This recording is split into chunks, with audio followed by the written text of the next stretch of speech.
Aujourd'hui, nous sommes dimanche 28 décembre 2020 et on va continuer notre petit voyage dans ces messages du jour. On parlait il y a 2-3 jours de prison mentale. Tu sais, je t'encourage à réécouter les messages précédents.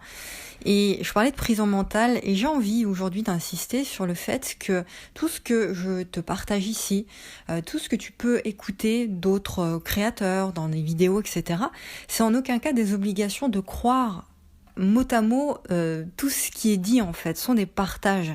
Mais si ça ne te parle pas, toi, eh bien, n'adhère pas à ça.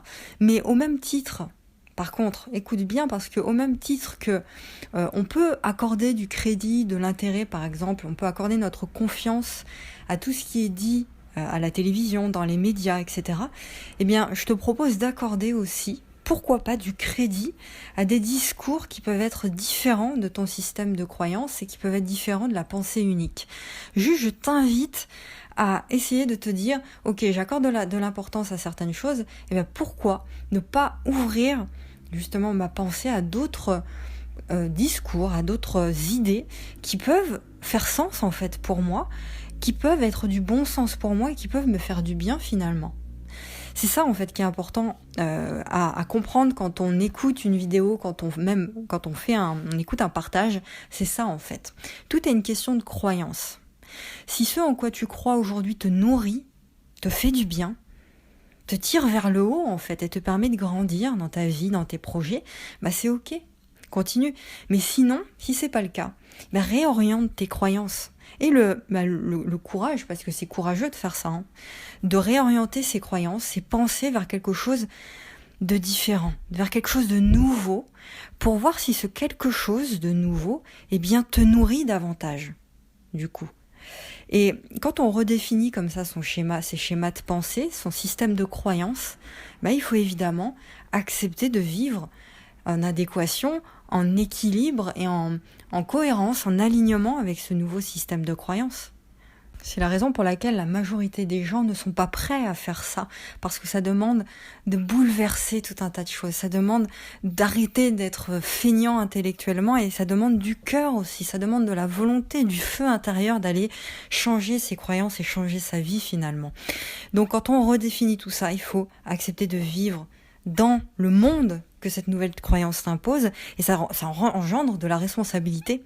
D'accord, être courageux d'aller au bout de tout ça. Et puis surtout, un truc hyper important, être courageux d'exprimer ce nouveau schéma de pensée. Parce que quand tu regardes une vidéo ou un podcast de quelqu'un et que ça te bouleverse, ça te change la vie, tu te sens beaucoup mieux et beaucoup plus aligné avec ce nouveau schéma de pensée, eh bien ça te fait grandir, tu débloques des choses en toi. Et ça crée de la lumière en toi. Et si ça crée de la lumière en toi, libère cette lumière-là. Exprime cette lumière-là pleinement dans ton quotidien, dans tout ce que tu fais, et sans avoir peur de faire de l'ombre à l'autre. Sans avoir peur de faire de l'ombre à ton entourage.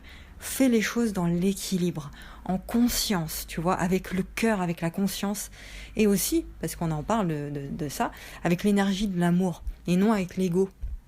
D'accord, avec le cœur, fais vraiment les choses en conscience. Et toutes ces prisons, pour terminer, qui nous enferment, là on a vu la dernière fois, les 3 entités qui dirigent ce monde, la sphère médiatique, la sphère scientifique et la religion. Et là on est dans un monde... et ça s'accélère parce que ça date pas d'hier, ça s'accélère ce changement dans un monde qui impose de sortir de ces prisons mentales auxquelles on a adhéré, auxquelles on a donné notre accord depuis qu'on est tout petit. Ok ? Et là, on a le devoir de retrouver notre connexion, de retrouver la vérité en fait de notre existence ici. Tu vois, notre véritable mission. Et ce mode de vie qu'on nous a inculqué et qui soi-disant est le bon, tu sais, le mode de vie auquel on vit là, est un monde, est un lieu où on s'oublie. C'est un lieu où on oublie qui on est, en fait, où on est connecté à l'extérieur, où on est dans la comparaison, dans l'analyse, on n'est pas dans la connexion à soi. Et qui tu es vraiment, tu peux le découvrir non pas à l'extérieur, mais dans un seul et unique lieu. Tu peux le découvrir à l'intérieur de toi. C'est tout. Et c'est pour ça que le travail de l'ombre, il est nécessaire. Tout ce travail où on va chercher en nous, où on médite, où on va vraiment chercher en nous tout ce qui est réel, le vrai en fait, où on creuse les couches de conditionnement pour aller chercher ce qui est vraiment toi. Tout ce travail de l'ombre, il est hyper important, il est nécessaire pour sortir de cette prison mentale et pour libérer la lumière qui est en toi.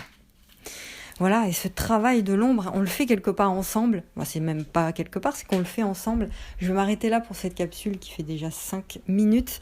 On va continuer toute cette libération, ce déconditionnement et cette libération de prison mentale dans les prochains messages du jour. Je te souhaite un excellent dimanche. Fais les choses avec le cœur. Et on se retrouve demain. Tu as toujours les liens dans la description de mon canal privé, de mon groupe privé Telegram et de mes emails privés. On se retrouve demain. Prends soin de toi.